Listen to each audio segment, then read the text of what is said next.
Buraya salata.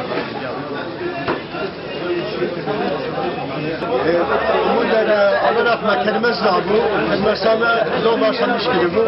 Hatta hoca şimdi devam edecek. Her çıkar derbasında millet zedetir ilgi göstermiştik. Millet zedetir yemek fazladır değil, harbetir ilgi göstermiştik. Çünkü atında kelimesi yardım dağlı ve destek dağlı. Kuda jwa razı ve kuda khirava kabul bike. Amper memnunun. وخدا جو راضي ببطمان التجار مبتني ليش في نقليجي مبتني ليش الحمد لله.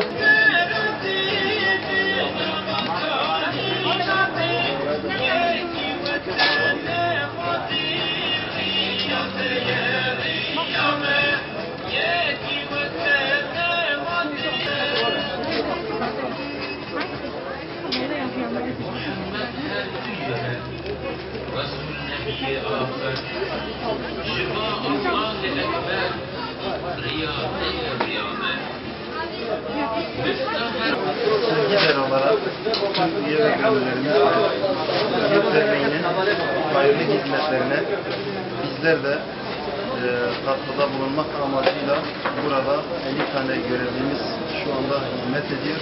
Fakirler yararına düzenlenmiş olan bu kermese destek amaçlı.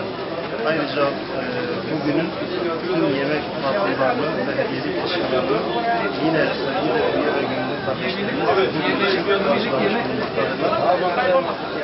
Emeği geçen tüm sevgili üye ve gönüllerine buradan teşekkürlerimi sunuyorum.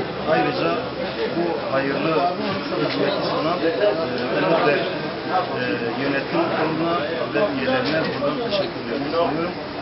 Buraya katkıda bulunan kardeşlerimize de yine teşekkürlerimi sunuyorum.